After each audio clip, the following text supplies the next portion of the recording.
This is Liberty Hill, a small freshwater town where the streets are named for trees and heroes, and a sense of life's continuity runs in the air. It is like 100 other American towns, smug and cozy and putting a special stamp upon its own. People born and raised here, high and low, rich and poor, are neighbors in an irrevocable way. They have all, for the space of a whole generation, been exposed at a tender and malleable age to the impartial justice, the inflexible regulations, and the gray, calm, neutral eyes of the same teacher, the terrible Miss Dove.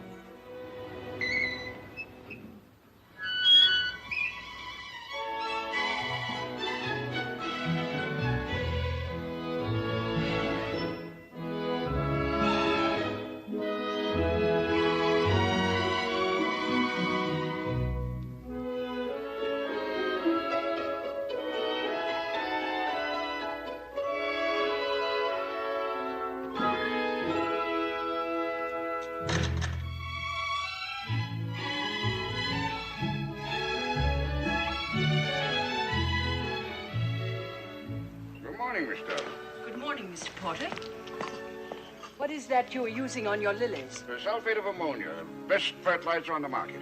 Except for lilies, Mr. Porter. Particularly for lilies, Miss Dove. They will perish.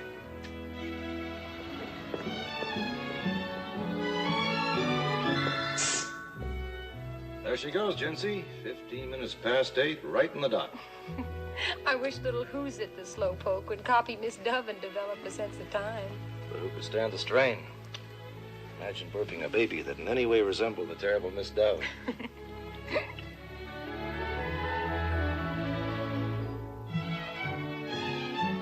17 minutes past 8. Eat your oatmeal, Davy, dear. Miss Dove just went by. You don't want to be tardy. Oh, puke. The oatmeal stinks. Then excuse yourself and get off to school. Yes, sir. Excuse me. Go on.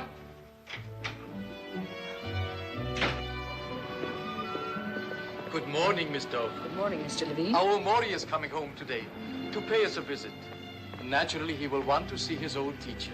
I shall be happy to see Maurice.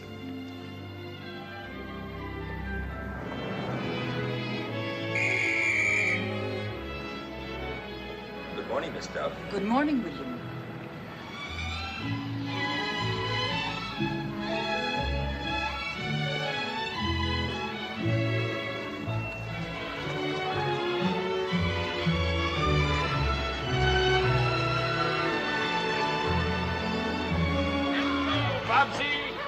Hiya, Marky. How's that left hook? Top of the morning, Peggy. How's my best girl? Hi. Atta girl. Well, little sister. Why, what a pretty pink dress. It's orange, Mr. Fizzy. My mother made it. She did? Isn't he cute, the small fry? He ought to have just oodles and dozens of his own. I mean, it's a shame such a family man never married. Good morning, Miss Dove. Good morning, Mr. Don, Skibby. send me a fast one. Oh, nice try, Mr. Spiffy. Let me caddy for you. Oh, please don't bother, Miss Elwood. Spring's certainly in the air. Boys playing baseball, state proficiency test coming up. Say, is Old Cedar Grove going after the geography pennant again this year? The children will do their best. I trust the results will reflect credit on all concerned. I heard what you said about spring, Mr. Spiffy. Isn't this just the most blood-tingling day? Makes you want to do something utterly mad.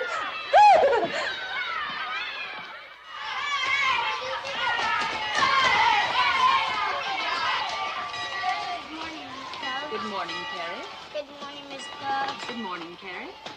Good morning, Miss Dove. Good morning, Robert. Good morning, Miss Dove. Good morning, Mark. I forgot my handkerchief. First things first, Harrison. Good morning, Miss Dove. Good morning, Harrison. You may provide yourself with the tissue from the box on my desk. Good morning, Miss Dove. Good morning, Margaret. Good morning, Miss Dove. Good morning, Milas.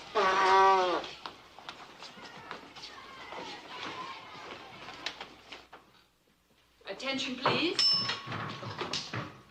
The lesson will begin. We will continue with our study of the dietary habits of animals. Bears like honey. They are also fond of red ants, which have a flavor similar to that of pickles. Robert, you know what to do, Robert.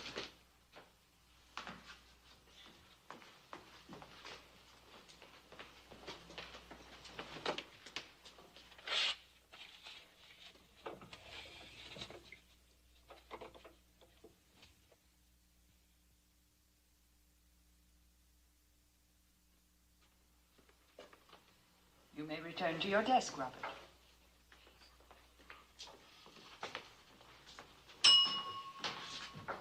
We will resume. The camel is not a pretty beast, but he can go many days without water. Margaret, for the remainder of the class, you will occupy the posture correction stool.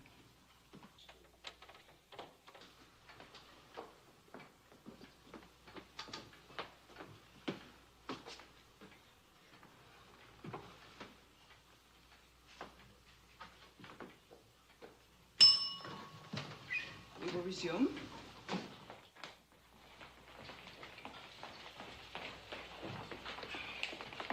Hey, you better tank up. The camel is not a pretty beast, but he can go many days without water. Ah, who's afraid of that old stick? Good morning, Miss Duff. Good morning, David. The proficiency tests prepared by the State Board of Education will be held next Monday. Therefore, I think it would be advisable to utilize this period for review. No, David. You had ample opportunity to quench your thirst before the beginning of class. Take out your books, please.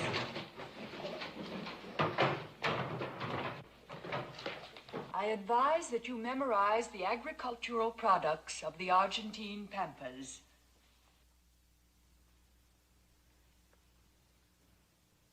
Strange, sharp pain. Probably a muscular spasm. If I tranquilize my mind, it will pass.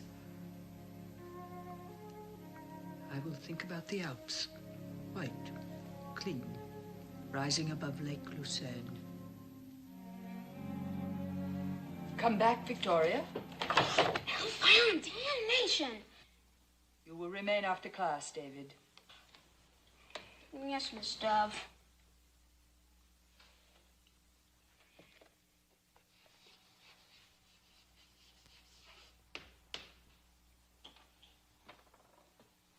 Open your notebook to a blank page.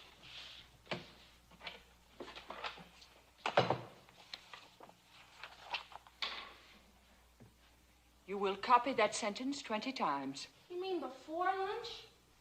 By the time you have finished, the cafeteria will still be open.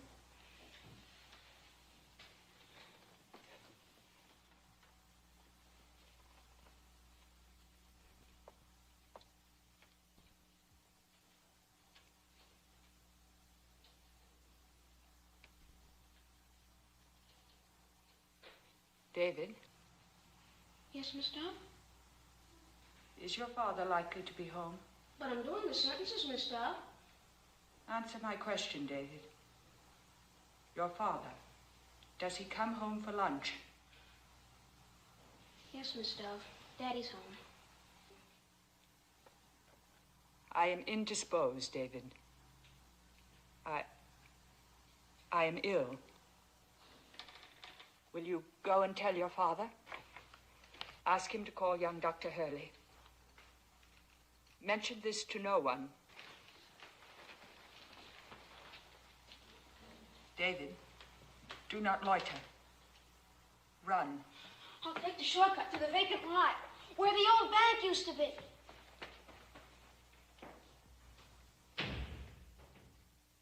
Where the old bank used to be.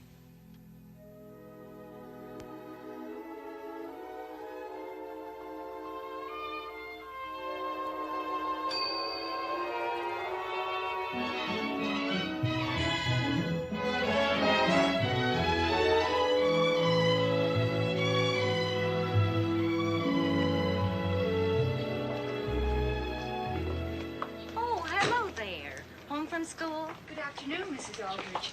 I returned this morning. Good, we missed you. Welcome home, my dear. Nice to see you. Thank you, Dr. Hurley. It's nice to see you. And how is young Dr. Hurley? The lad celebrated his 45th birthday yesterday. His 45th? Yes. Look at her, John. By Jove, hasn't she something that sets her apart? It's like the delicate glaze that is the difference between fine porcelain and ordinary ware.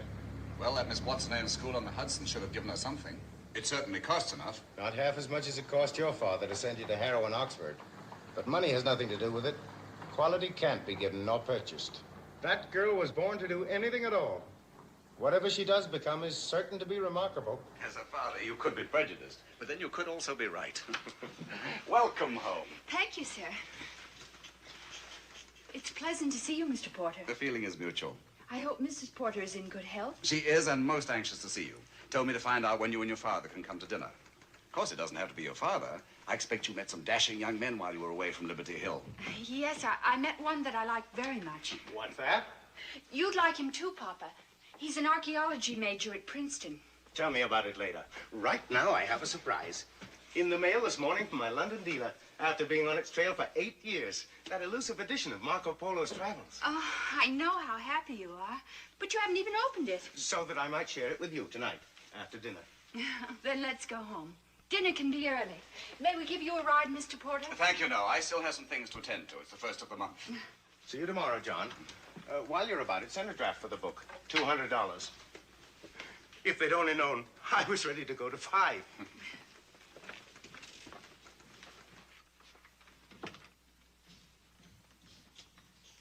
$200.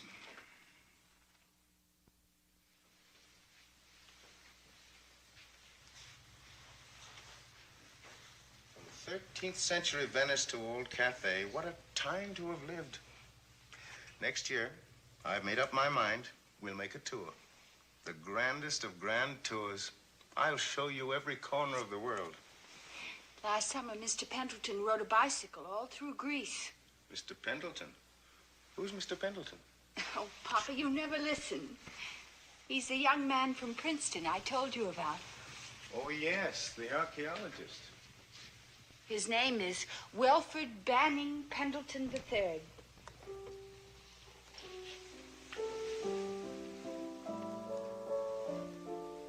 Lovely, my dear.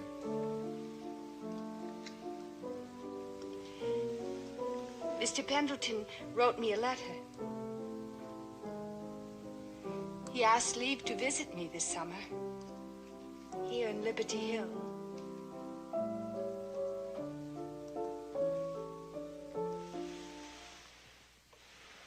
Papa!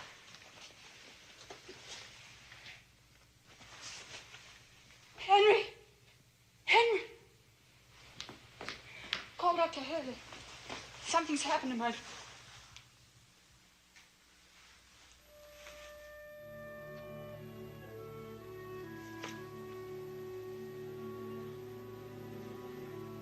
Too late for Dr. Hurley, Miss Dove.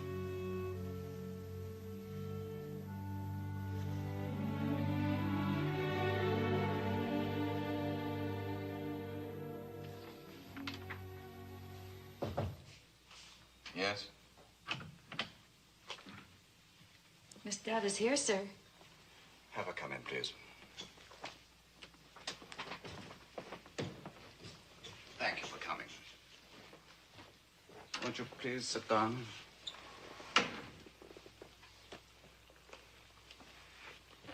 What I must tell you is as painful to me as it will be for you. I should like to have put it off, but... Tell me, Mr. Porter. Your father availed himself of some of the bank's assets without first observing the conventional forms. He stole? Are you saying that my father stole? Let us say he borrowed. How much, Mr. Porter? $11,430 to be exact, in dribbles here and there. No more than he could have hoped to return one day. $11,430. This must be repaid at once. By whom? By me, of course. There's the house, the rare editions, the paintings. their disposal will more than cover my father's indebtedness. Unfortunately, it won't be as simple as that. I've been going over your father's books. The house, all his possessions are mortgaged to the hilt. Miss Dove, your father was one of my closest friends. Were I financially able, I would happily cover this indebtedness to the bank before there's any scandal. Scandal? There must be no scandal. I don't see how it can be avoided. Can't the bank make over to me this deficit as a personal loan until I can repay it? You? But how could you repay it? I shall secure employment, a position, a teaching position. A teaching position? My dear child, what are you prepared to teach? I know a great deal about the world. I cannot imagine a young lady who knows less. I should have been more explicit. Not about the world, the earth. I have read my father's books. I could find my way through Carthage, were it to rise again. I can point out on a map of Iowa every field where the corn grows tallest. I know every turn of the Nile, every eddy of the Mississippi. I am not even certain, should I put my mind to it, that I couldn't locate the Northwest Passage. I am superbly qualified to teach geography, Mr. Porter, and I will teach geography. There will be no scandal, and I will repay my father's debt. You are now president of this bank. Surely you can arrange somehow a personal loan? Well, I'll try, since you seem so determined, but I really can't guarantee anything. Thank you. Meanwhile, I will make my application to the school board. Good morning, Mr. Porter.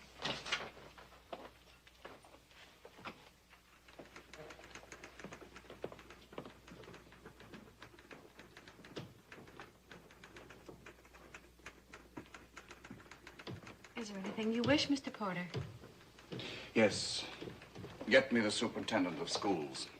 Yes, sir. Dear Mr. Pendleton, the news that you have been awarded a fellowship by the Carnegie Foundation is most gratifying. Much to my regret, the death of my father will prevent my receiving you this sum. Mail, Mr. Pendleton. Thank you, Ames.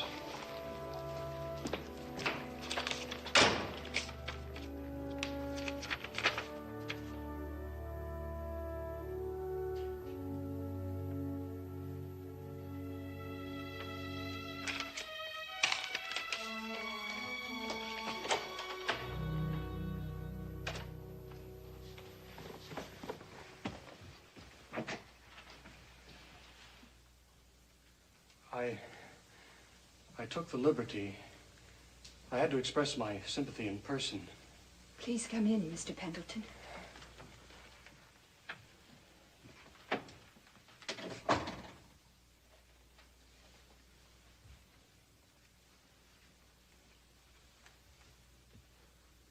Now that I'm here, there's so little I can say. You've said it very well, Mr. Pendleton.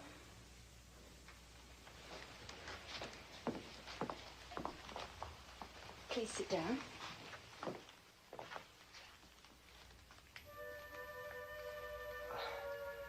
Welford's an awful name, isn't it? But must you call me Mr. Pendleton? My friends call me Wolf. I don't suppose you'd care to. No. But I should like to call you Welford. Thank you. Just what does the Carnegie Fellowship mean, Welford? A full year in Tibet with the Archer expedition. Tibet. You'll see the Himalayas. We'll sail down the Brahmaputra, and then Lhasa. Lhasa. One of the oldest cities in the history of men. And on to Shagatsy and the Sacred Lakes. Wait. I know their names. Mansarowa and Roxtail. Right. Then we'll follow the ancient route to Kashmir and the Tarim Basin. Mr. Pendleton, Welford, how I envy you. I don't want you to envy me. I want you to come with me. Come with you? I know this must seem premature, but from the first moment we met at Miss Kingsley's weekly tea, I felt that our friendship, begun under such pleasant auspices, might ripen into something warmer. Remember, we left the others and strolled along the river. We sat on a marble bench and you described the misty isles of Greece. We like the same things. Yes, we do. My assets are not impressive. I have a $1,500 grant from the foundation and $5,000 my grandmother left me. But in all modesty, I feel I have a future in my chosen field. A bright future, Welford. An exciting future. Share it with me. Marry me. Marry me tomorrow. Today. Let it ring. Oh, it will only keep on ringing. I'll be but a moment. Hello? Oh, good afternoon, Mr. Porter. Everything's been arranged? Yes, I am fortunate indeed. Will you thank the superintendent of schools? And thank you, Mr. Porter. Goodbye.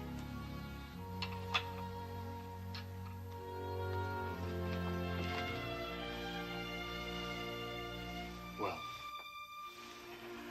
I am afraid, Welford, that we have been premature. That we've let ourselves be carried away by the spell of far-off places. We have placed too much importance on the coincidence of similar interests. I'm asking you to marry me. I'm sorry, Welford, but my future is here. Here in Liberty Hill. There's someone else? There is something else. I, too, am about to embark on a career. Please wish me success in mine, as I do you in yours. Good afternoon, Welford.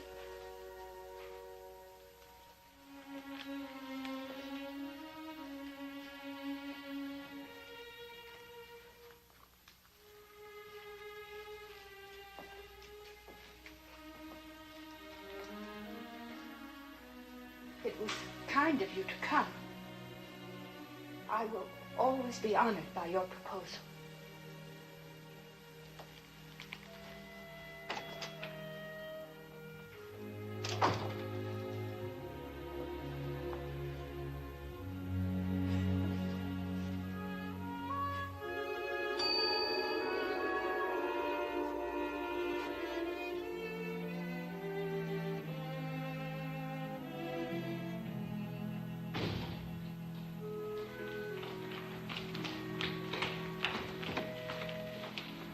David said you needed help, Miss Dove.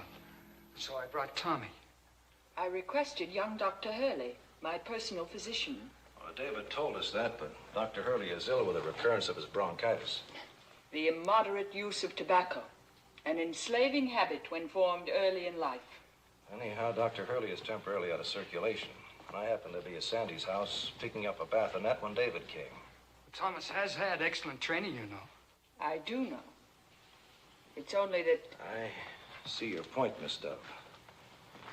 To ask for a seasoned medical man and to be offered my services is like being sent a troop of Boy Scouts and one has requested the militia. Frankly, yes, Thomas. However, since you were kind enough to come, I shall be glad of your opinion. These are my symptoms. A pain at the base of my spine, sharp and spasmodic. A numbness in my right limb.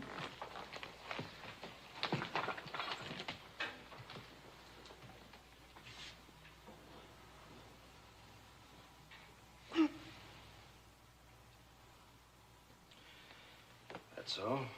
Was it bad? Yes. And your right leg? There's a complete absence of sensation? My limb has gone to sleep. As soon as I move about But that's what I can't allow. Did I understand you to say can't allow? That's right. And pray, what is your diagnosis? I haven't one yet. We'll have to get you to the hospital and right away. I'm sure that is quite unnecessary. Young Dr. Hurley... He's flat on his back. Believe me, it is quite necessary. Next week, perhaps. At the moment, I cannot be spared. The state proficiency test... Not next week, not even tomorrow. Right away, now. The 5th grade is weak on the winds and the tides. I'm afraid the decision is not yours, Miss Dove. Yes, Thomas. My hat, please. My gloves in my bag. They are in the closet. I'll fetch them. I always admired that watch. Remember? Perfectly.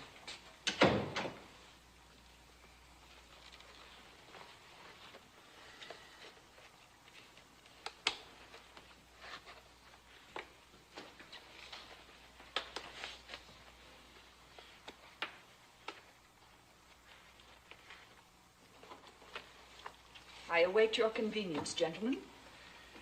Now, if you'll just lean forward this way, support yourself on the desk. Now, Sandy? Yeah. Okay. Sit down. Put your arms around our necks. That's right. There we are.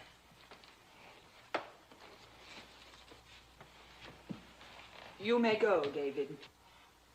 Yes, mister. Spine straight, Miss Dove. Don't wobble about. It is not my custom to wobble. Low bridge. Forward march. David, pick up my things, will you? Yes, sir.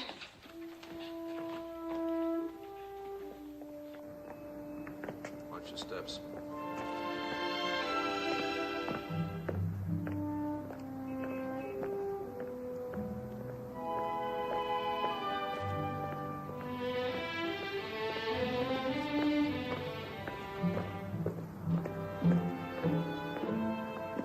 Afraid to put her in the car. It might be too much of a jolt.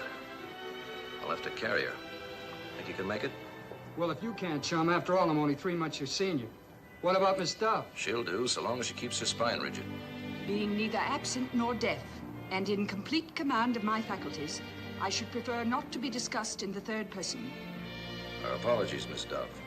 And you have no objections? I defer to your judgment. You have defined my responsibility.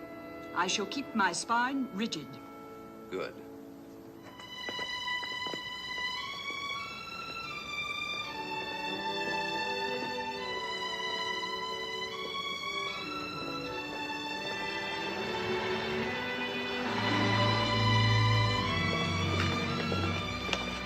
An accident, Doc? Is she bad off? The immediate situation's under control.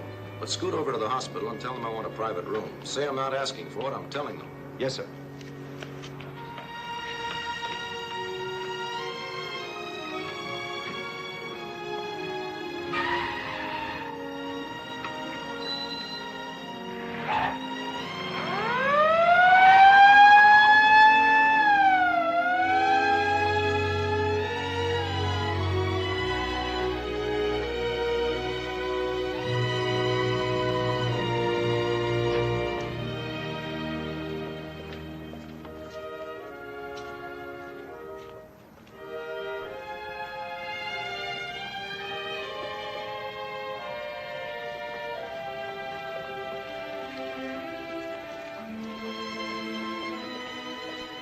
As I predicted. What did you say, Miss Dove? Nothing, Alexander. I am not one to gloat over an empty triumph. Spine rigid, Miss Dove. We're almost there.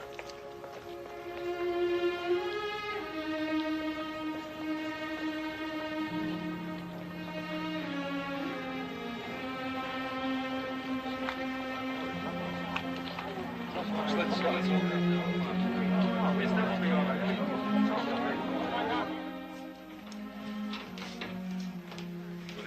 Right. Hey, Though the circumstances are regrettable, we are honored, Miss Dove. Thank you, Mr. Pruitt. I have a special for tonight in case one is needed. A practical is the best I could do for day duty, but Mrs. Green is one of our very best. I try to be. Now what, Thomas? Mrs. Green knows what to do. Just keep her quiet. Yes, I certainly will, Dr. Baker. I'll look in on you a little later, Miss Dove. Oh, he has an appendectomy. Now, we're just going to relax, and we're going to have a good time. First, I guess I better get you to your room. That would seem advisable.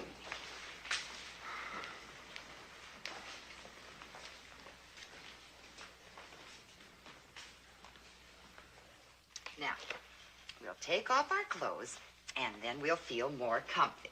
The pronoun we is misleading, unless you propose to take off your clothes, too. Oh, don't you remember me, Miss Dove? I was Billie Jean McVeigh. Yes, Mrs. Green, I remember you very well. Of course, I'm older now. If you please, Mrs. Green, I am not totally incapacitated. Miss Dove, you are not to help or to exert yourself. Do you want me to tell Dr. Baker that you are a naughty girl?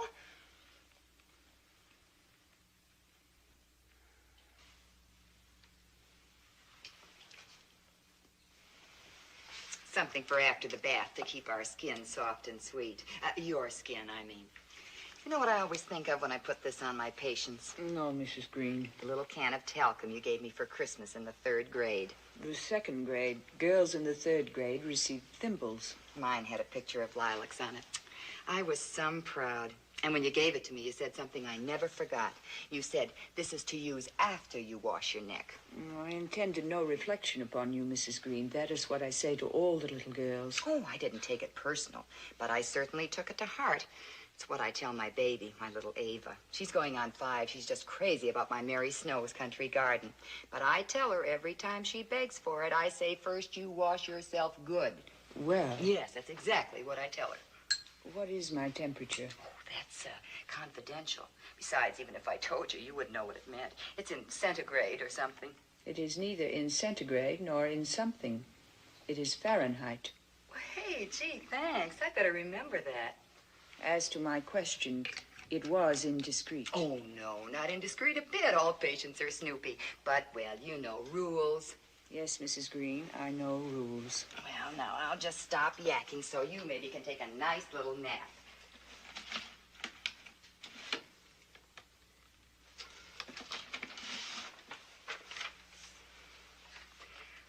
About that country garden, that perfume we were talking about.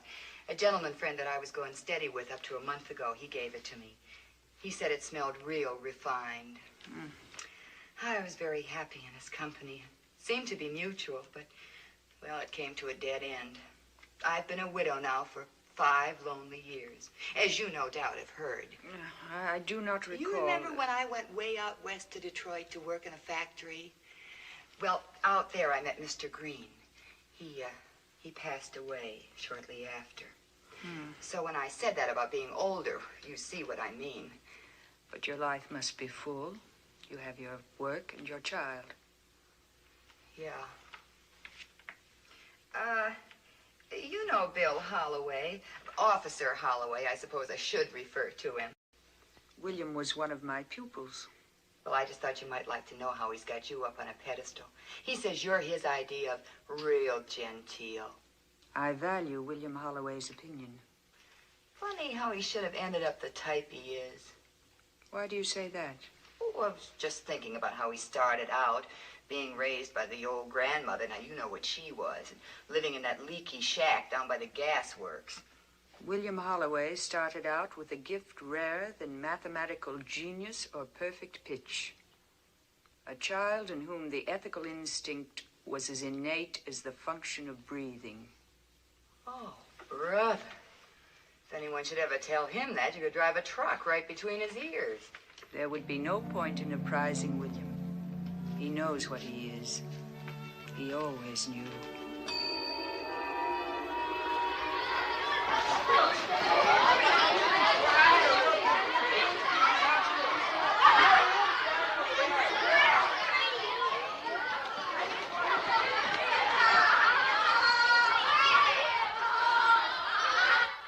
The last desk in the 3rd row. Thank you. Come along. Good morning, Miss Dove. Our little Jackie. Good morning, Jacqueline. I want to go home. Oh, her daddy all over again. Awfully S-W-E-E-T when she wants to be and awfully B-A-D when she doesn't. I will conduct you to your desk, Jacqueline. Good morning, Mrs. Wood. Well, Miss Dove, if at first we don't succeed. Good morning, Mrs. Makepeace. Good morning, Frederick. Why, Freddie, where did they come from? Pepperdine's Market. But we weren't in. We picked them up as we passed so he could bring you a present. It's all right, Miss Dove. We have an understanding with Mr. Pepperdine. On the way back, I'll tell him to put them on the bill. Thank you, Frederick. However, I prefer that you do not make a habit of bringing me gifts. Dear, you heard Miss Dove. She doesn't want any more of Mr. Pepperdine's apples. You may take the desk you had last year, Frederick. It isn't that he's backward, Miss Dove. It's only he doesn't take anything seriously. Would you please give him your special attention? All my pupils receive my special attention, Mrs. Makepeace. Is that child entering Cedar Grove? Apparently. Then I beg you, Miss Dove, keep Freddie on the other side of the room. Oh, I believe in democracy and all that, but I don't want him to catch anything. My seating arrangements are alphabetical, Mrs. Makepeace. But, Miss Dove, it's that Holloway child. Surely, Miss Dove, you know that boy's background. His grandmother is the most notorious. I am not interested in my pupils' backgrounds. I am interested in their basic traits of character. Good morning. I am Miss Dove, your geography teacher. I know your last name is Holloway, but I do not know your first name. It's Bill. Can I come to school? Most certainly, William.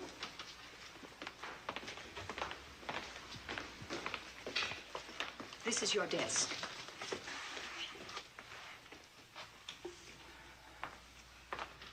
Good morning.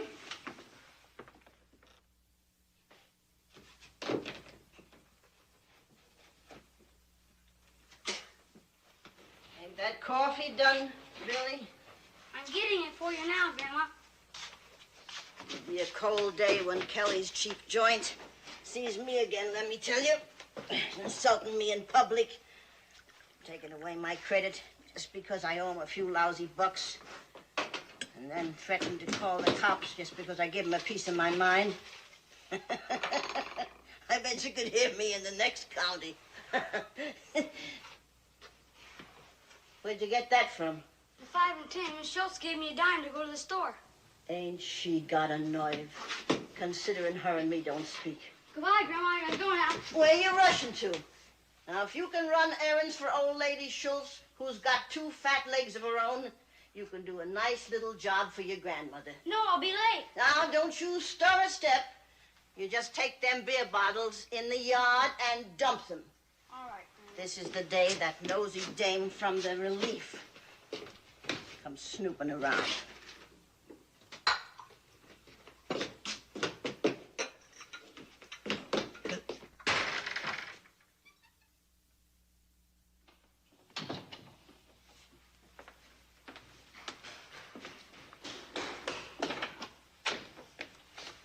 Good morning, Miss Dove. Good morning, William.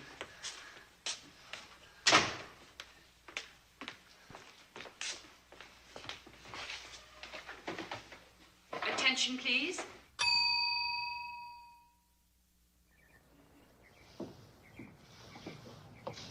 Your lunch, William.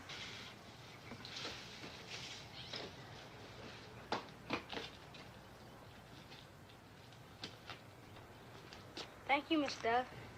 Drink all your milk, William.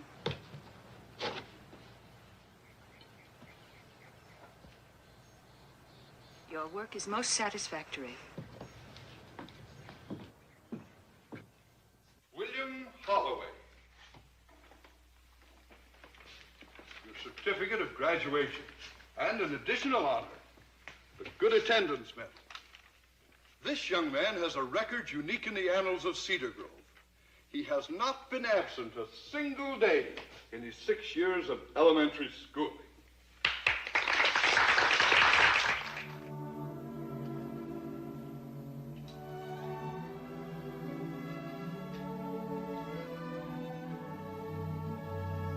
My felicitations, William. I came to thank you for my graduation suit. It was my pleasure. Well, I guess I better be going. I shall watch where you go with interest, William. I have faith in you. was always so clean in here. Like this was where I really lived. That's why I never missed a day.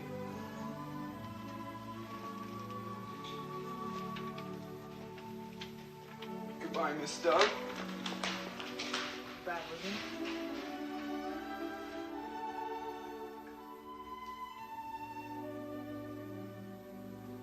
I do not worry about him.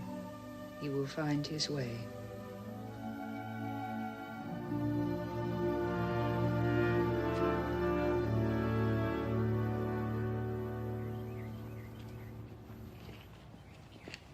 Poor old Annie. Wonder if she ever knew it was a beer truck that hit her.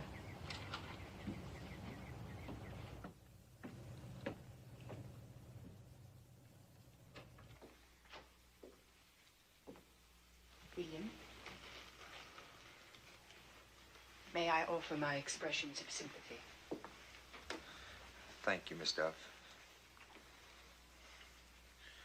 She did the best she could. She didn't have my opportunities. Her troubles are over. Will you be riding with me? Yeah. I should like to accompany you, William, if you wish. Thank you, Miss Dove.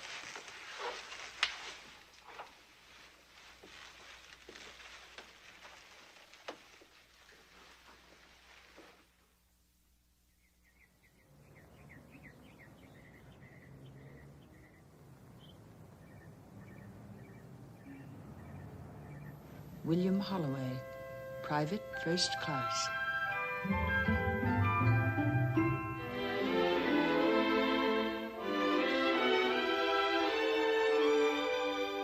Corporal William Holloway.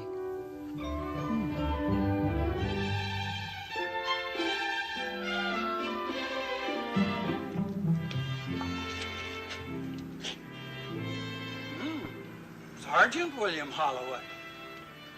Thank you, Mr. O'Neill.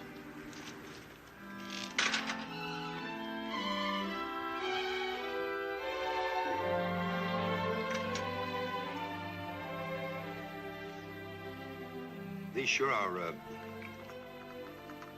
they're delicious, Miss Dove. What's in them? Only bread and butter, William. When did you return? On the 3:45. I made a beeline straight from the station, mainly because I wanted to see you. Also, I need your advice. I am honored, William. Well, this is how it shapes up. Tomorrow I'm out of the Marines. I know it's pretty late. What would you think if I used my GI educational allowance for living expenses and finished school? I should approve. And then what, William? Oh, this'll throw you for a loop. I mean, surprise you. I've been thinking about entering the field of law enforcement. I'd like to be a first-rate cop. I mean, a good police officer. A worthy ambition, William. I shall continue to follow your career with interest. Thank you, Miss Dove.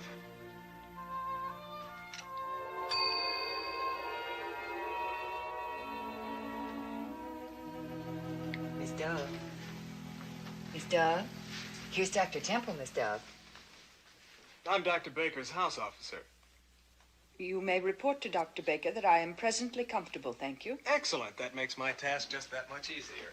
Your task? I'm to take your history. And so you can both speak more private. I'll wait in the hall. That will be quite unnecessary. Oh, it's custom, Miss Dove. Dr. Hurley has provided us with your records, childhood diseases, vital statistics, etc., so we can get down to the immediate. Do you suffer from periodic headaches? No, Dr. Temple. Are you afflicted with respiratory infections? No, nor am I subject to common colds. Any allergies? None. I consider them sheer affectation. I see. Is there a family history of epilepsy, night blindness, eczema, or melancholy? Certainly not. What about your emotional life? I beg your pardon. Well, love, you know. Any feelings of frustration, inadequacy? I have never felt inadequate. The question was routine. Supposing we call your emotional life satisfactory? That will be correct. Are you subject to fantasy? In other words, are there occasions when the world around you assumes an aura of unreality? Yes, Dr. Temple. Well, could you say approximately how long you've been conscious of these occasions? I can say definitely, since around 12 o'clock noon today. Oh, yeah. Thank you, Miss Dove. Dr. Baker will be in later, of course. You know, you and I are really old friends. In a manner of speaking, I've known you all my life. You have known me? I'm Adams Temple. My mother was a Liberty Hill girl. Angela Adams, of course.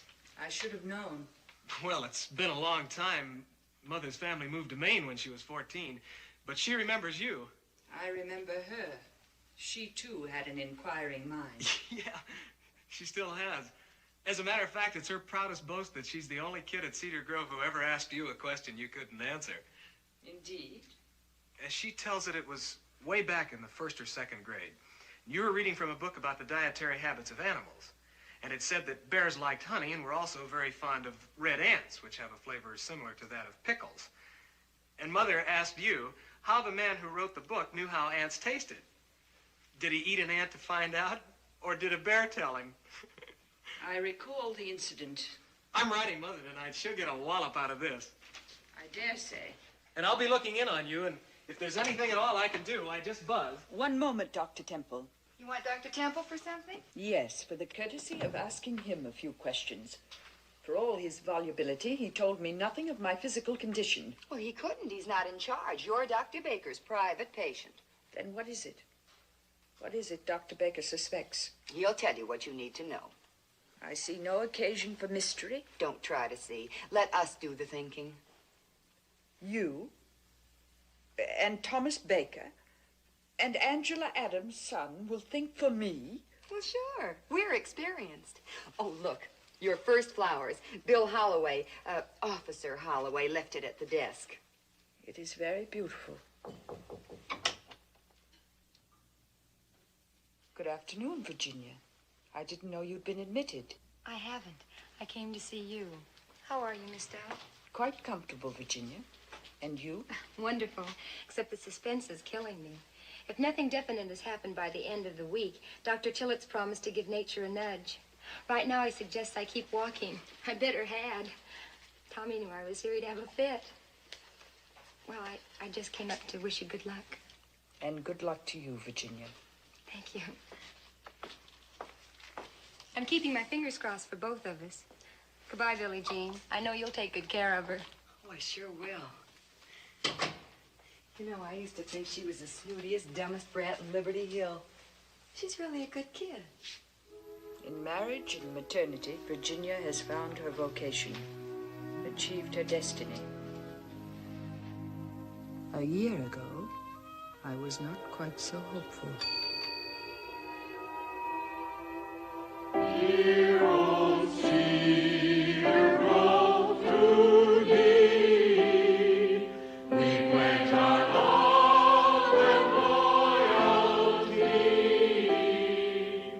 and though peril may beset us, on life's tempestuous sea, your spirit still will guide us to shore and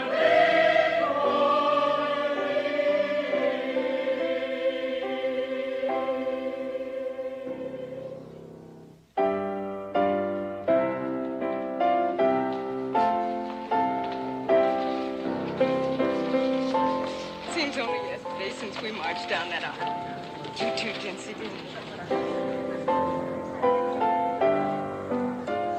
Come on, quick now.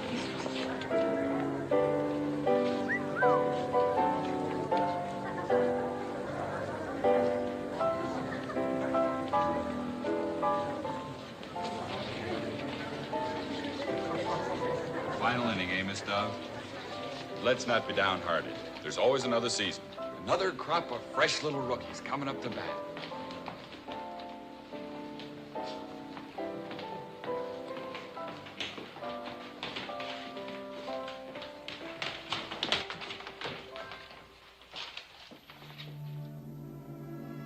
For 6 years, I pruned and polished them. I tried to blow into them the breath of purpose. I do not wish them back. I wish only to believe that they will do well without me.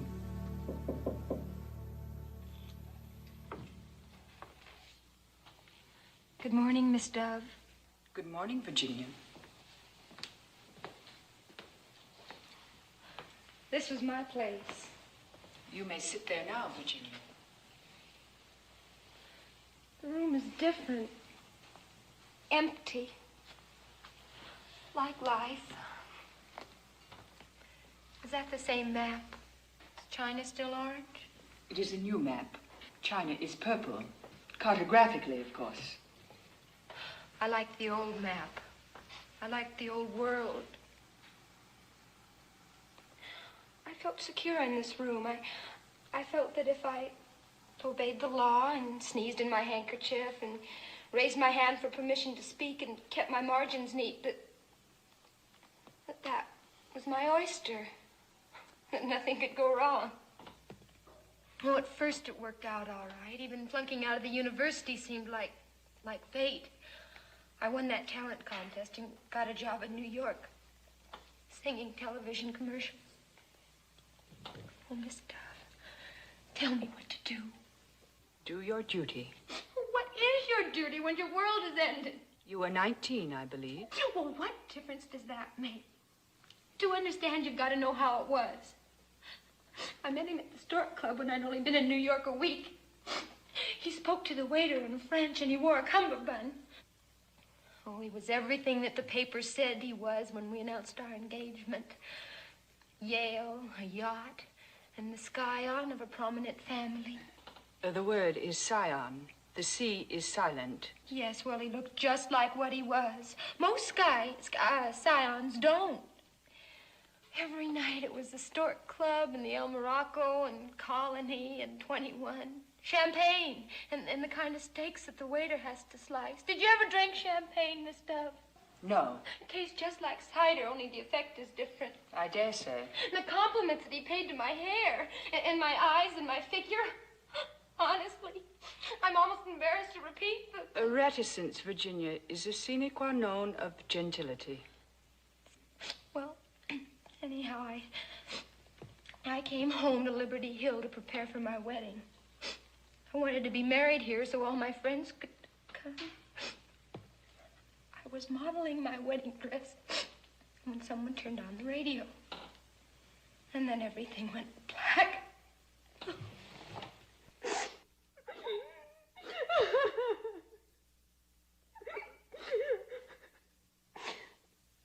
The next day I got a telegram.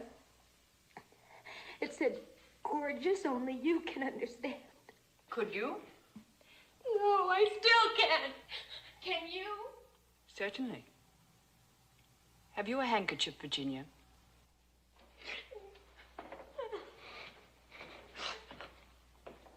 My heart's broken, Miss Dove. A broken heart is cumbersome baggage, Virginia. What can I do? I am not undecided as to how you should be answered, Virginia. But I am not convinced that this is my province. Oh, tell me, Miss Dove. Very well. First, you must return to your sister's house. You must enter your bedroom, fall on your knees, and give thanks to your heavenly Father. Thanks for what? For preserving you from a fate worse than death. Death? Death. It is evident that the young man to whom you had given your affections discovered that his feelings for you had altered. He had, however, an honorable avenue of escape. He could have requested you to release him from his commitment. Instead, he proved himself a coward and a person of low principles. I thought there was something wrong with me. Your fault lay in rashness of judgment. His lay in dishonor. After you have expressed gratitude to the power that kept you from a disastrous alliance, you must consider your duty to your neighbor and yourself. You must find a useful occupation. Do you think I could teach? Decidedly not. But there are other spheres of service. Oh, I might be a nurse? You might. Good morning, Miss Dove. Good morning, Thomas. I thought I'd drop by for old time's sake. Why, Jency, I didn't expect to find you here. Holy mackerel, kitten, you're all grown up. May I say you've done a mighty neat job of it? Thank you. It's nice of you to approve. Well, the last time I saw her was before I went east to med school. I was being separated from the Navy and she's from Cedar Grove, so to celebrate, she shot my brother Randy with a squirt gun in the seat of the... Virginia cannot enjoy being reminded of that, Thomas. Oh, I think it's cute of Tommy to remember. Does this room look different to you, Tommy? Yes, considerably. I expect the hospital keeps you busy, Thomas. Oh, I'm glad you mentioned it. It calls me right now. My car's outside if I can take you someplace. Oh, wonderful. Oh, goodbye, Miss Dove, and thank you. I'll remember. I'll think about my nursing career. Maybe Tommy can advise me. I'll advise her very carefully.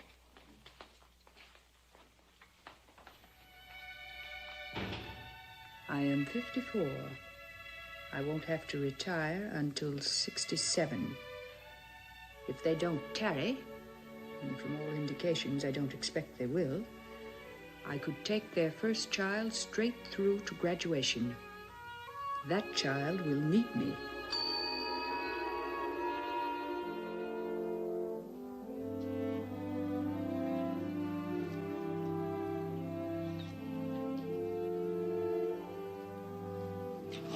You better be getting you ready.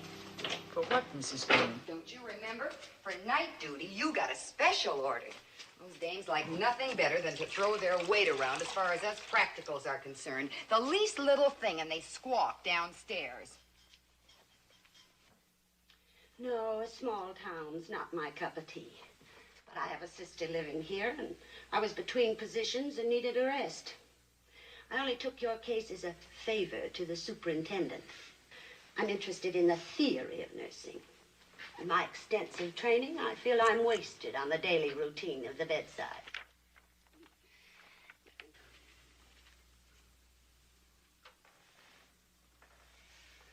Not very uplifting.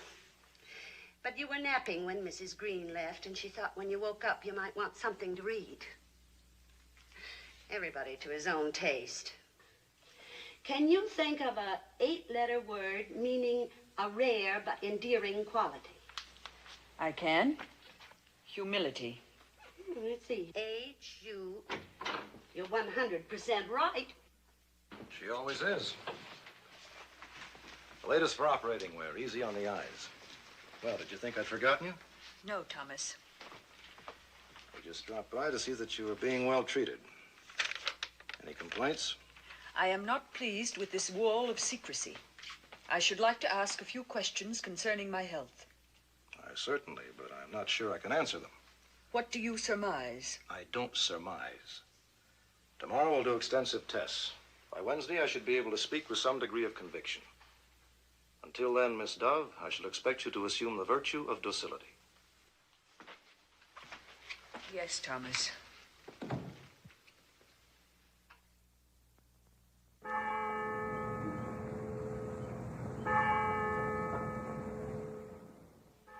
Now, we're all sorry that Miss Dove is in the hospital, but we're not going to let her down.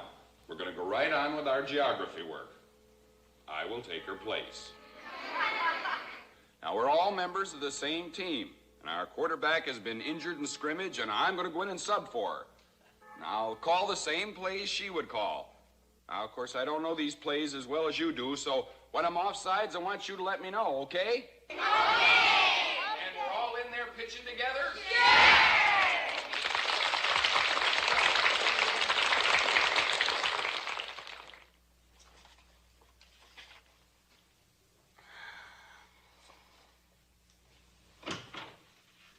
So nice of you to drop in, Dr. Baker. I was only admitted 2 hours ago. I know, kitten, but I've been pretty busy. Really? Then don't let me detain you. Fortunately, I have my own physician. He'll keep you well informed of my progress. I know Sam Tillery will. That's why I can put you out of my mind.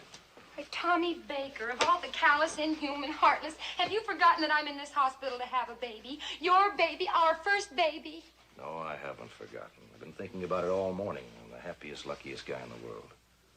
But by what a narrow squeak. How much she had to do with it. How much who had to do with it? Miss Dove. A terrible Miss Dove. Without her, there'd have been no Thomas Baker. No beautiful Mrs. Baker, no little Who's It Baker. What did she have to do with it? That time in the South Pacific after my ship was bombed. Floating for days in that raft. No food, no water. She was right there with me all the time. Giving me the same fishy stare she used to give me back in the geography room when I needed a drink of water. So to make my supply hold out, I pretended I was back in old Cedar Grove. Even when the water was gone, I kept on pretending. I'd think, the bell will ring in a few minutes. You can last a little longer. Well, I lasted. She picked me up and gave me a medal. She rated that medal. Tommy, is anything awful the matter with Miss Dove? I'm due back now for more tests. We won't know till tomorrow. Don't worry about me, Tommy. Don't give me a thought. I'll look after little Who's It.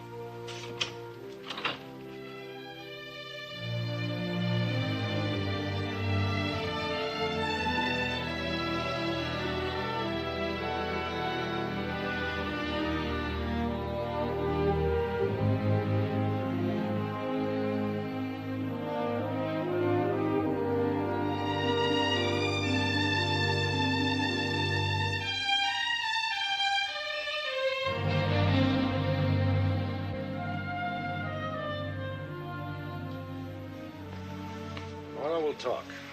Until then, I want you to put all this business out of your mind.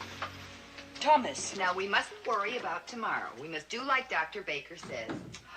Goodness gracious, it's a regular greenhouse. I am deeply appreciative, but there are far too many. Restraint is the better part of beauty. I will keep the white azalea. Please dispose of the others. Yes, Miss Dove. But what'll I do with them? There must be less fortunate patients who would enjoy them. Shall I take them around to the wards? Please do, Mrs. Green. Okay. I went up and down the halls, giving cheer where it was needed. Oh, I saved the cards and I borrowed some stationery. If you'd like me to write the thank you notes, I'd be glad to. That would be obliging. Will you dictate them? No, use your own discretion, Mrs. Green. Only avoid the fulsome. Yes, well, I was going to say the same thing to everyone. Listen and tell me what you think. Dear Mr. Porter, at the request of Miss Dove, I am advising you that she is thrilled to death by your floral offering. The sympathy of friends brings sunshine to lonely shut-ins. I remain graciously yours, Billie Jean Green, R.P.N.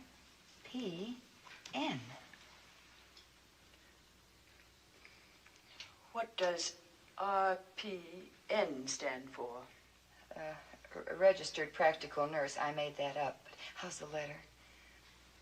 It is very, very genteel. Oh, gee. Honest, Miss Dove?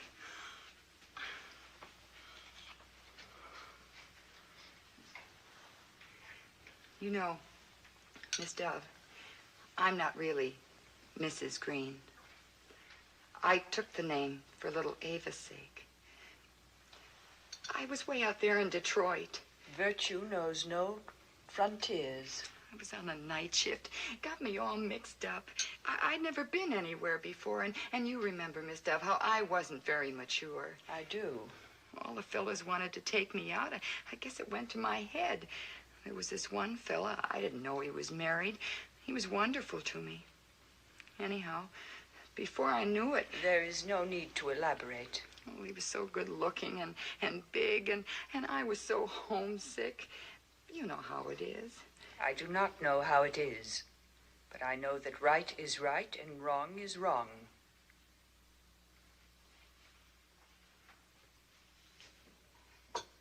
Well, anyway, to make a long story short, little Ava came way out there in Detroit. Oh, I could have given her up for adoption, of course. There was even a childless couple who offered me $4,000, but, well, she was mine. Besides, how did I know strangers would raise her right? Well, anyway, I brought her home, and I told that tale about my husband passing away. And why did you confide in me? On account of what you said about the letter. I'm nowhere as near as genteel as you thought, Miss Dove. And I couldn't deceive you any more than I could Bill Holloway. William Holloway? He was the one I mentioned formerly going steady with. The one who gave me the Country Garden perfume. You and William Holloway? When he bought me a ring, an engagement ring, it just all came out. He's like you. Person you tell the truth to. That's what stopped me back there a minute ago. He said your very words. Right is right. Wrong is wrong. He wanted me to keep the ring as a gift, but I handed it right back to him. Let him keep it for somebody more fitting.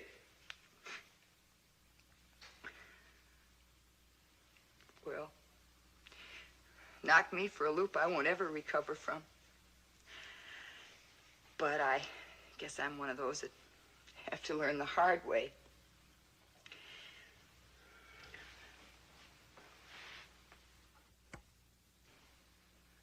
Just about time for her nibs.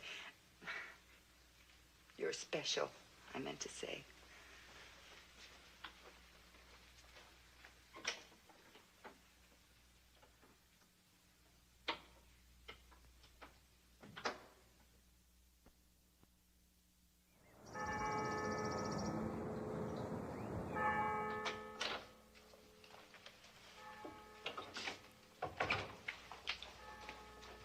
From the 3rd grade.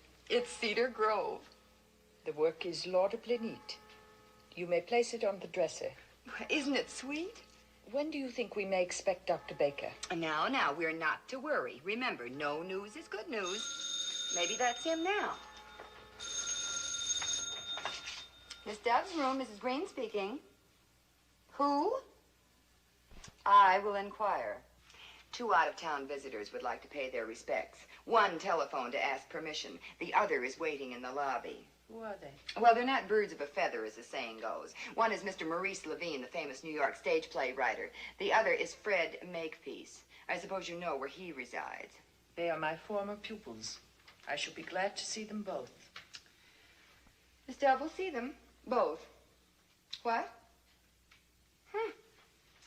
Mr. Makepeace was so sure of his welcome, he's already on his way up. Now, I don't hold with giving a dog a bad name, but neither do I believe in taking chances. Good morning, Miss Dove. How you doing? How do you do, Frederick? Do you know Mrs. Green? Hi.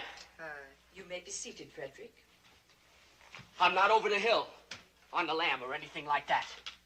What I mean is, when I read you were sick, I went to my gang boss. I said, boss, the only teacher that ever learned me anything is in the hospital.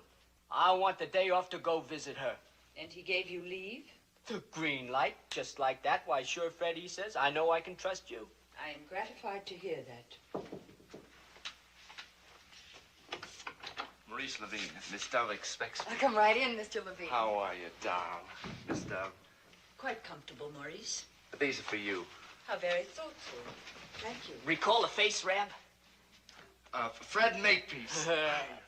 You're a fan, kid. You're a press agent. And do I swell up when I hear your name mentioned by Winchell and Ed Sullivan and read it in all them New York columns? Well, thanks, Fred. And do I lay it on with the guys out at the joint, too? Oh, really? Yeah.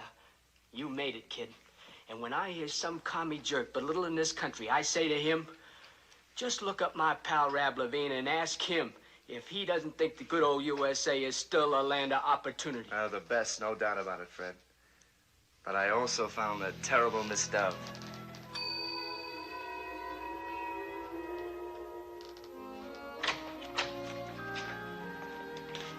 Miss Dove, this is Maurice Levine. I am glad to know you, Maurice. Maurice is 11 years old. His credentials from the school he attended in Poland would ordinarily place him in the 5th grade. But he knows no English, and in my opinion, he would pick it up quicker if he went through all the 1st grade classes. I shall seat him in the L section.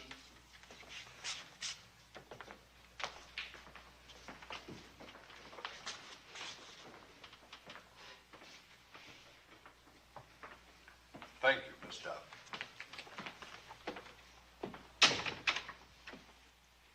The class will begin.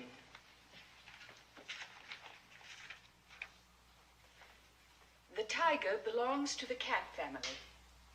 Cats are noted for their cleanliness. Maurice, this is a tiger. T-I-G-E-R.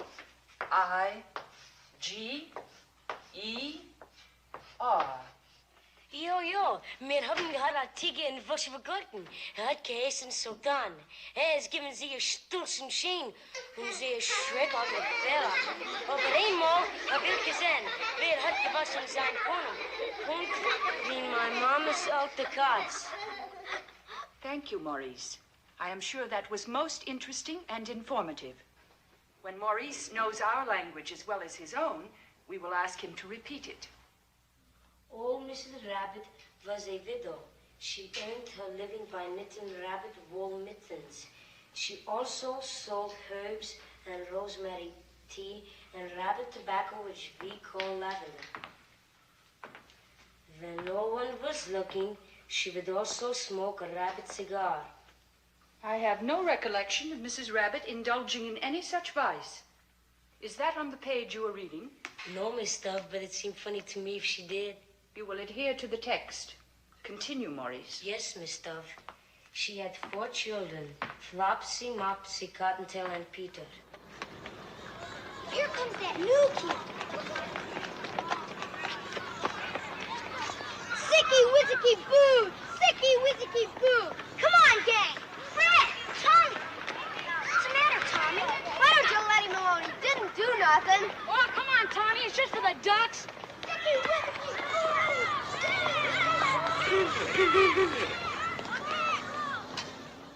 Good morning, boys. Good morning, Miss Dove.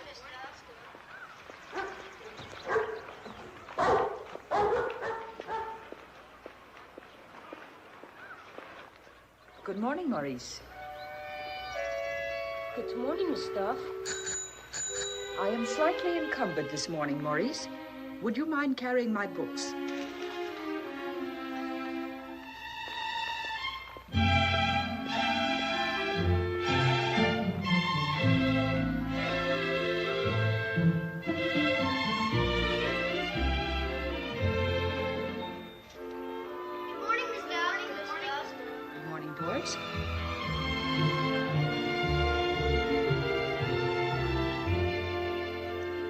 Because of the season of the year, we will consider the country of Palestine, the original home of the Jews, a country we hear much about in church, but of whose sons and daughters we know very little.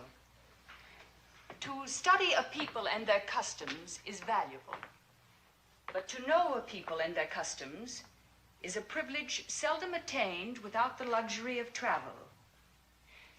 The 5th grade is to be rarely privileged.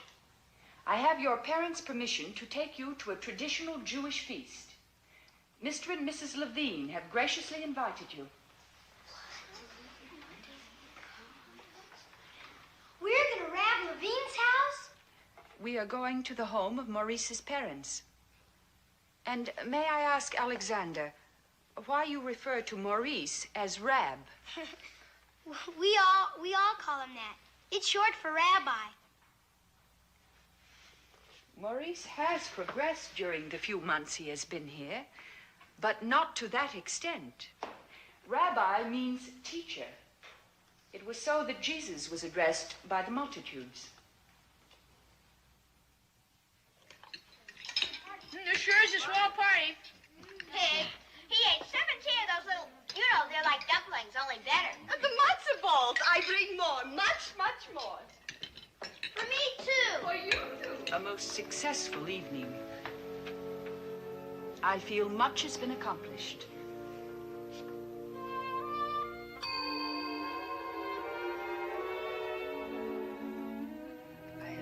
started writing you, Maurice, to thank you for the orchid and the plane ticket, and the privilege of being present at the opening night of your play. What happened to you? Why didn't you come backstage? I returned on the midnight plane. It was imperative that I be in my classroom the next morning. Boy, what a kick that must have been, huh? Seeing old Rab's name up there in electric lights. I bet you were proud.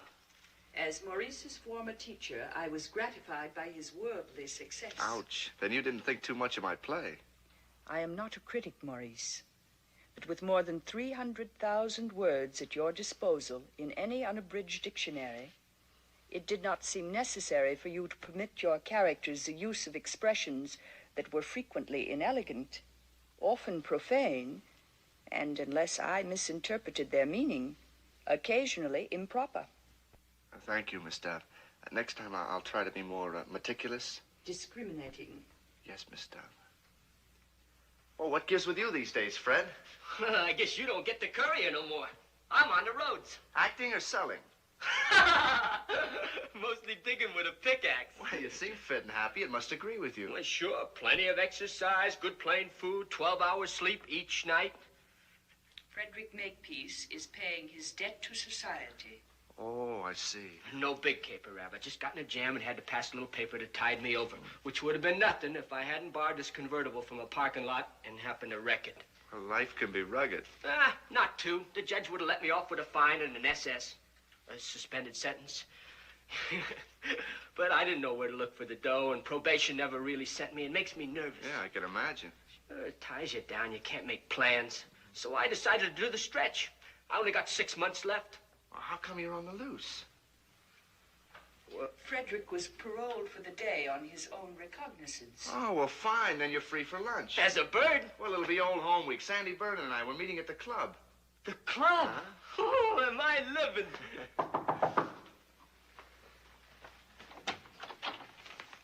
Sorry to intrude, but it's official. Police Officer Holloway begs to intrude. Please come in, William. Good morning, Miss Dove. I hope you're improved. I appreciate your good wishes, William. Excuse me, Miss Dove, but it's getting a little crowded in here. If you don't need me, I would greatly enjoy breathing a fresh breath of air. Hiya, Bill. Long time no see. Look who's here, Rab. How are you, Maurice? How are you, Bill? Say, you're looking sharp. Yeah, don't he, though? Once a Marine, always a Marine. Say, Rab, Sandy, and me are having lunch together. A little class reunion, you might call it. I'm afraid it'll have to be postponed, Fred. There's a matter of conflicting business.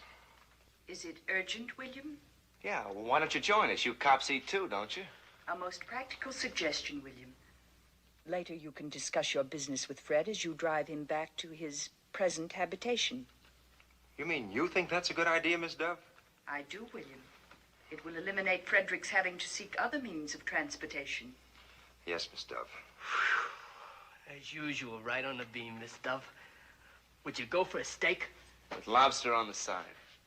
Goodbye, Dow. And thanks. Thanks for the works. Goodbye, Maurice. Be seeing you, Miss Dove. Oh, hey, look at me. I almost forgot. From the joint, homegrown, hand-picked by me. Then thank you, Frederick. William, will you ask the floor nurse to send Billie Jean to me, please? Hey. Yes, Miss Dove. Now I read the face. Billie Jean McVeigh. You mean she's now a nurse? An excellent nurse, Frederick. Kind, courteous, efficient, genteel. I have been most fortunate. Yeah, sure.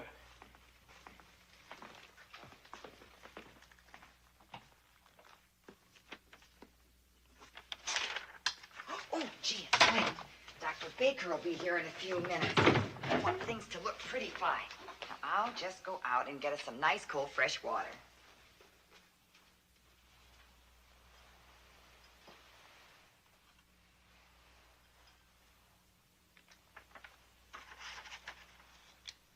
Patient is a slender, normally developed female, aged 55, showing few of the usual senile changes, lying quietly in bed in no apparent distress, alert and collected.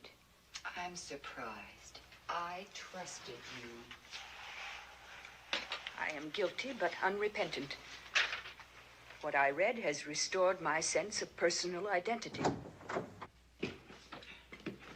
Now you listen to me. A chair for Mr. Porter. I'm not here in a private capacity. I represent Rotary. Indeed? Indeed, yes. The Liberty Hill Rotary Club has voted unanimously to assume entire financial responsibility for your illness. Wherever you choose to go for this operation.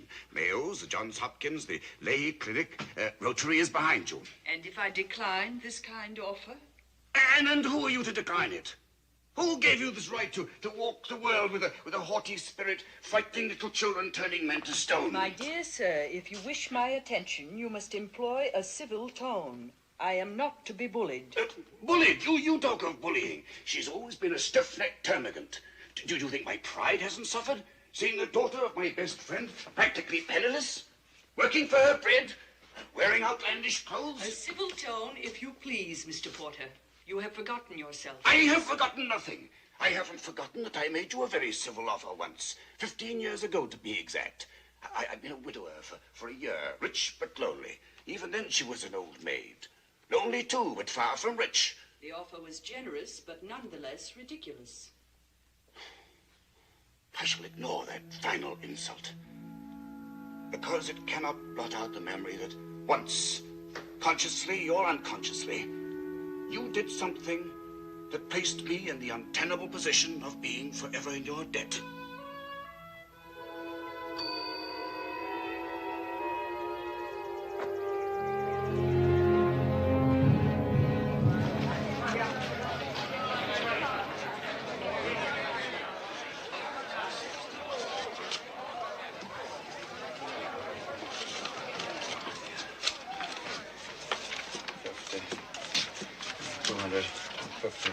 This has been going on since 10 o'clock this morning. I don't see how Porter lasted. There was a run on the back at Clayton. My brother was out of town.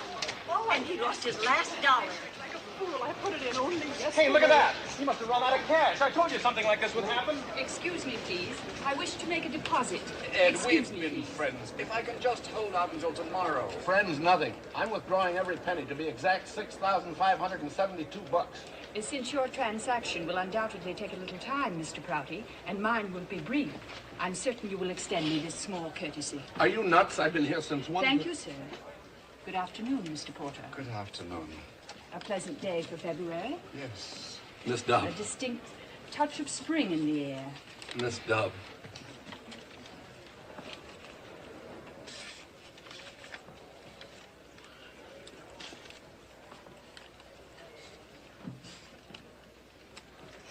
May I borrow a pen?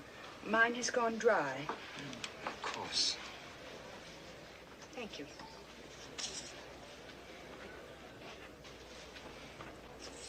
I'm sorry, Mr. Porter. By some strange coincidence, your pen seems to lack ink, too. You're looking well, Mr. Porter. I had heard that you were suffering from a mild case of lumbago. Thank you.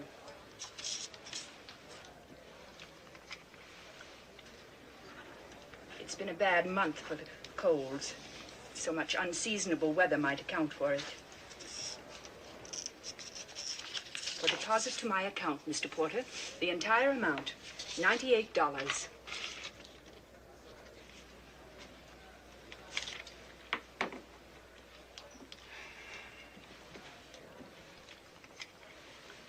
Thank you, Mr. Porter. Thank you, Miss Dove. You can't do this, Porter. You'll not get away with it. Mr. Prouty, do you expect Mr. Porter to violate a federal law? This is a federal bank. He is compelled to close at 3 o'clock. You and I, Mr. Prouty, all of us here in Liberty Hill, will live to see the merit of this law.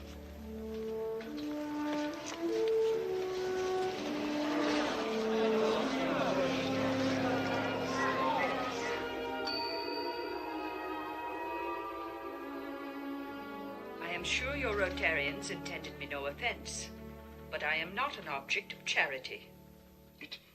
It isn't charity Liberty Hill offers you. It's respect. That I shall accept with unqualified pleasure. And now, Thomas, Will you be more specific as to your findings? Well, you have a small growth on your spine, which must, if possible, be removed. If possible? If possible. Until we go in, we can never be certain about the nature of any tumor. All you have to decide is who shall remove it and where. Aren't you competent? I think so. But there are surgeons with much more experience and reputation. So if you decide to go elsewhere, it won't be interpreted by me as a reflection on my ability. The club can charter a plane. There's a very famous man at the Mayo Clinic. Allow me to deliberate. I remember that you had very skillful fingers, Thomas.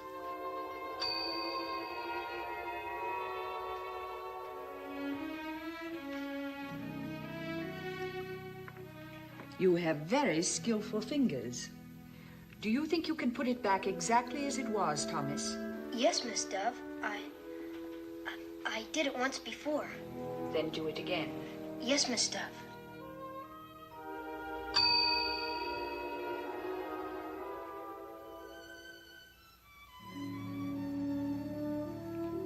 I shall feel perfectly safe in the hands of Thomas and Billie Jean.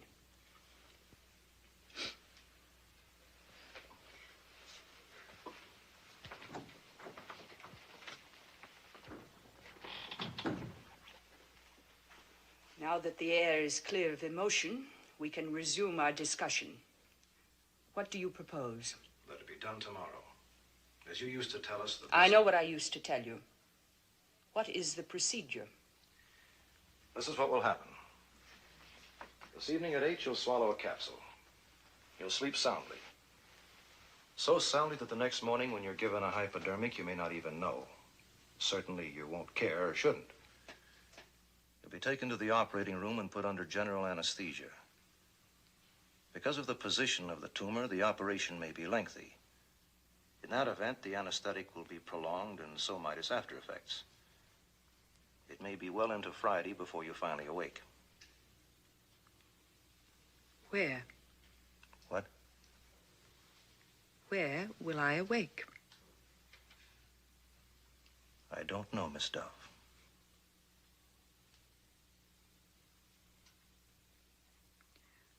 Open the top drawer of the bureau, Thomas. Give me my bag.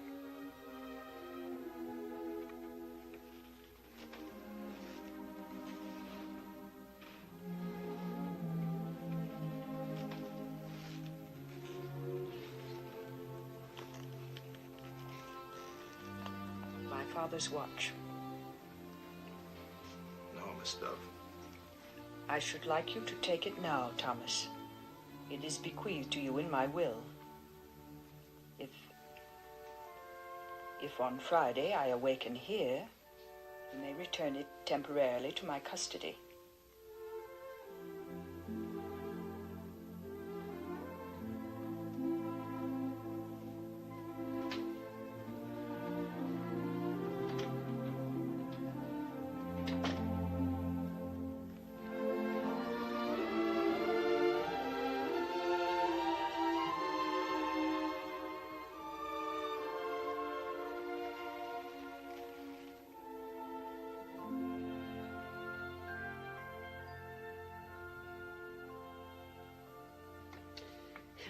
The battle I put up with this cuticle of mine.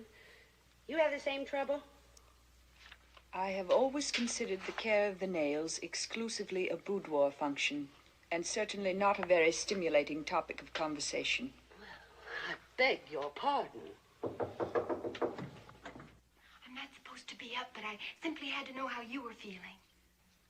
There have been some recognizable developments, Virginia. And you? Glory, like the night before Christmas.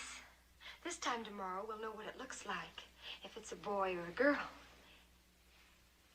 Well, I better go now. Good night, Miss Dove. Roses in your pillow. Good night, Virginia.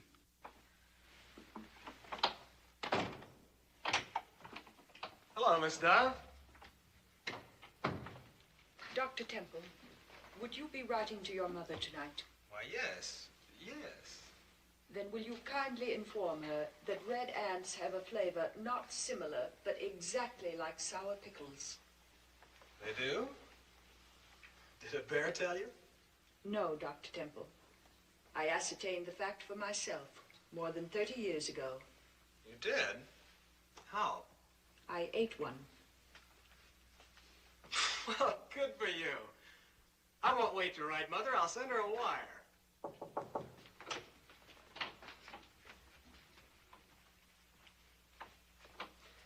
I'll leave you with your pastor.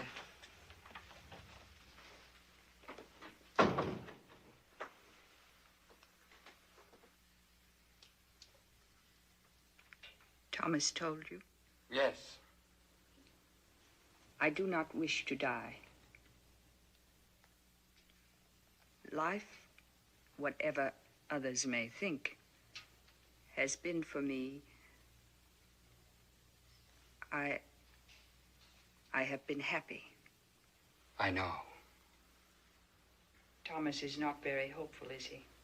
Well, there is a hope which transcends the medical. Perhaps if we read from this. Do you intend to read the general confession? Yes. Then I must warn you that when I repeat that prayer, I do so with reservations. Reservations? I have made many mistakes. Perhaps even sinned. I admit my human limitations. But I do not, in all honesty, find the burden of my sins intolerable. Nor, Alexander, have I strayed like a sheep. As Frederick Makepeace might say, I have never been AWOL. Well, I grant you that the language of the confession is archaic, but it contains more than the core of truth. All of us. No, I have never spoken hypocrisy to my Maker, and now is scarcely a propitious moment to begin. But we can have a prayer, if you like, silently but together. That I should like.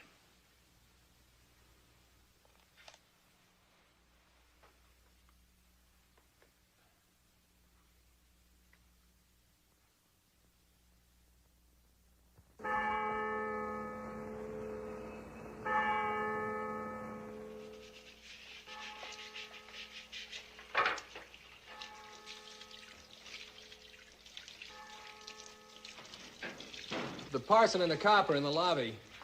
Potential blood donors. Good.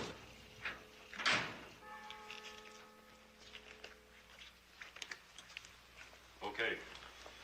Okay, Tommy. All right.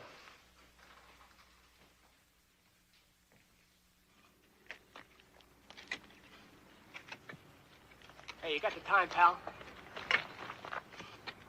10 after 10. But what do you care with 6 months added for that stroll you took yesterday? Would you call a friend of mine in Liberty Hill named Maurice Levine? Only cost you 4 bits, which I'll pay you. Then reverse the charges, huh? This guy's loaded. Get back to your digging, Makepeace. You're fresh out of privileges. Boy, am I paying my debt to society. I'm calling a play of which our old quarterback might not approve. But Cedar Grove Elementary School is suspending classes for the day.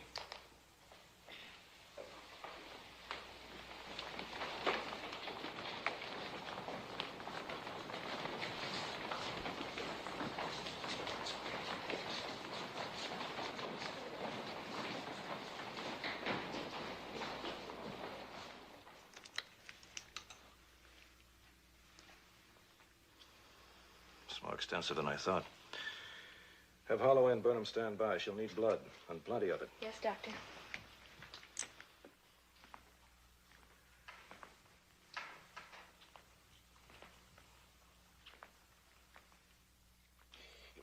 What are they doing up there? Or don't they know? Oh, Mr. Porter, you know Tommy's doing his best. Now let's stay patient and full of fortitude. You two just sit tight and I'll take a little snoop around.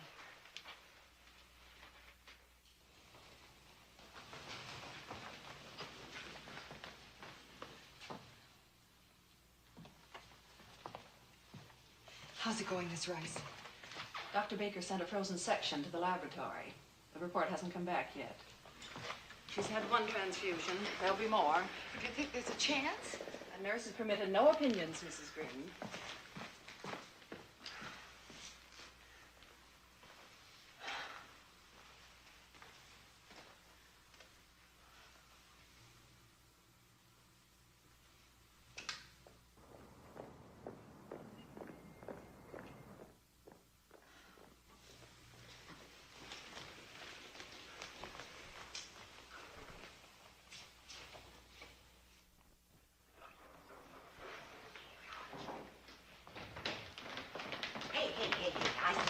Now, children aren't allowed. What do you want? We're here on important business, a matter of life or death. I was elected spokesman. I'm supposed to talk. Then go ahead. We came to give blood to Miss Dove. Dope. They don't do it down here. First they lay you down, and then afterwards they give you tomato juice. Well, not to folks your age. But we're all more nice. I'm the real Yeah, honeys, we don't need you. We got all these grown-ups waiting right here. But I'll tell you something you can do for Miss Dove. For instance? These state geography tests that are coming up this week. If she should hear that you flunked them, she'd be good and mad. She'd be terrible. Now, you go on home and study up. Oh, we know that old junk backwards. Oh, are you sure? Sure. What's the difference between longitude and latitude? Name the Great Lakes. What's the chief product of Kansas City? Where's the Tropic of Capricorn? Whatever happened to Cleopatra? There, you see? You handle that like a seasoned diplomat, Billie Jean. She herself, Miss Dove, I mean, couldn't have handled more genteel.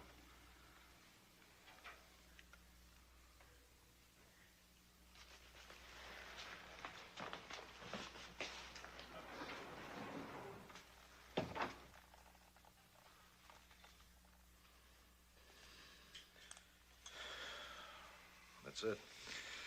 Take over.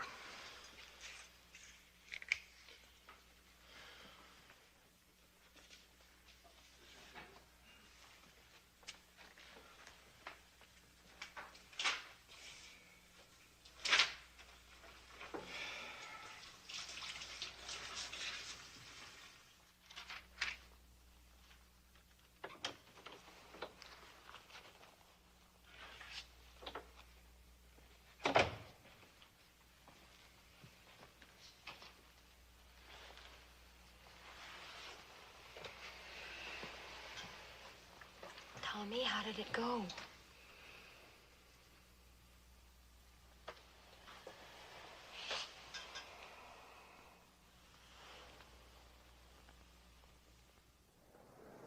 Oh, come on, girls. Break it up. Let's pull ourselves together. Oh, I give up figuring out women. Yesterday, they were clawing Miss Dove apart. There wasn't anything she ever did right. It was a terrible Miss Dove. And now look at him. Oh, shut up, Joe. And you, too. You weren't brought up at Liberty Hill, and she wasn't your teacher. And if she had been, you wouldn't have that repulsive habit of chewing your necktie when you have something on your mind. Yes, she'd have broken you of that the way she broke me of chewing my pigtails. And I was counting on her to break our Susie of chewing hers. What comes back to me plainest is the day I told her she was nuts. I guess you young fellers never knew she kept this town from going bankrupt. Oh, why don't they tell us something? That's what I like to know. We pay taxes. We got a right to know. Yes, sir. They say they're waiting for a report from the laboratory. Laboratory. That's passing the buck. If young Dr. Hurley's We just on heard the from the case- laboratory. The report won't be completed until tomorrow morning. So you folks might just as well go home. I'm sorry.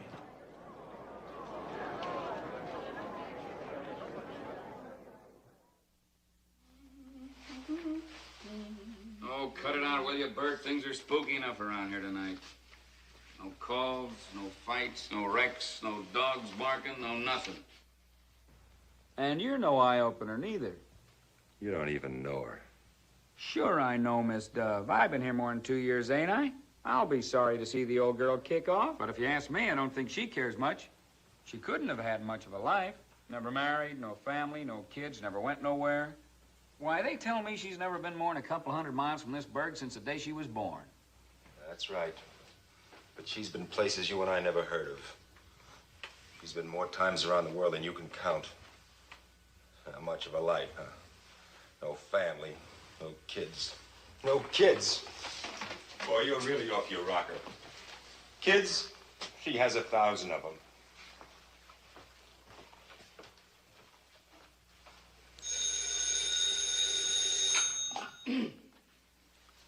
Police station, Mitchell speaking.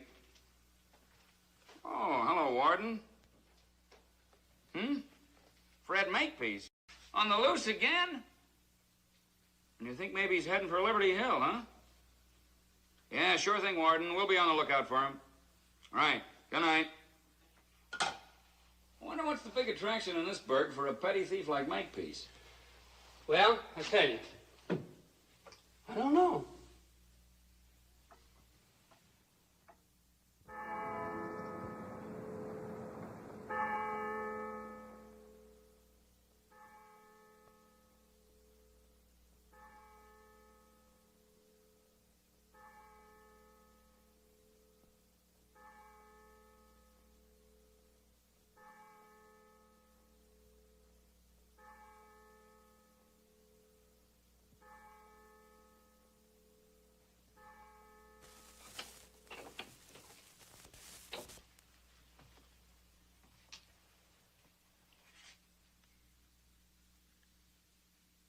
Tell me, Thomas.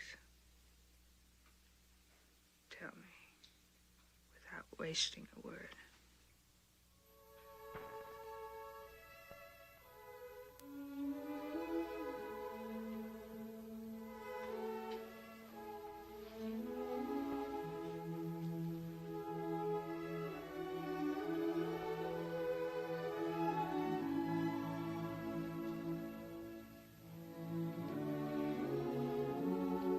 And Virginia?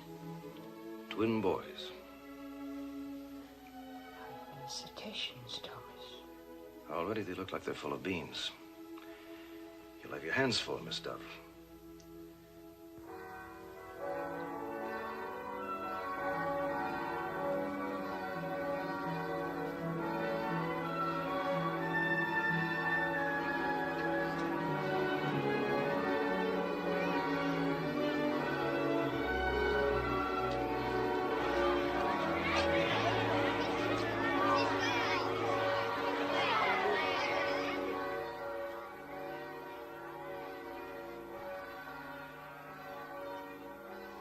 Bells.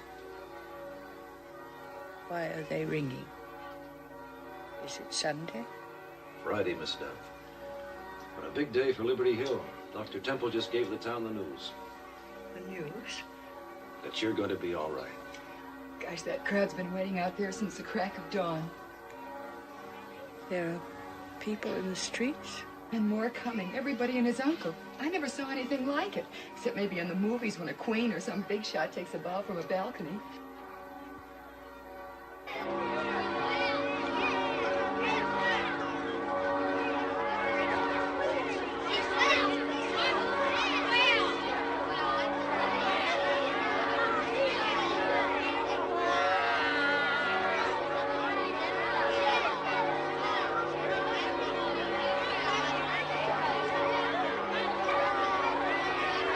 Just coming up, there's Mr. O'Neill, the mailman. And there's Ben Gordon, the station master, and young Dr. Hurley.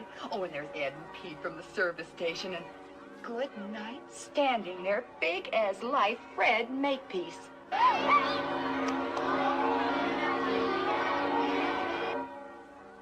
Frederick Makepeace. Oh, don't you worry, Miss Dove. Everything's under control. My Bill standing right next to him. Hey, look over there. Mr. Spivey's carrying on like he just made a touchdown. And every last kid from Cedar Grove. What did you say? The kids, Miss Dove. Your pupils. There's no school today. No school? But didn't you say that this is Friday? Yes, Miss Dove. And the state proficiency tests will take place on Monday. Thomas, go down at once and inform Mr. Spivey that the children must return to their classes. The 5th grade will review the winds and the tides. The 4th grade will memorize the products of the Argentine pampas.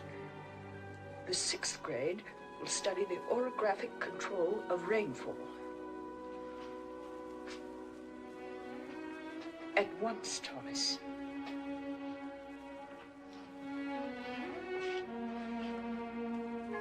Good morning, Miss Dove. Good morning, Thomas.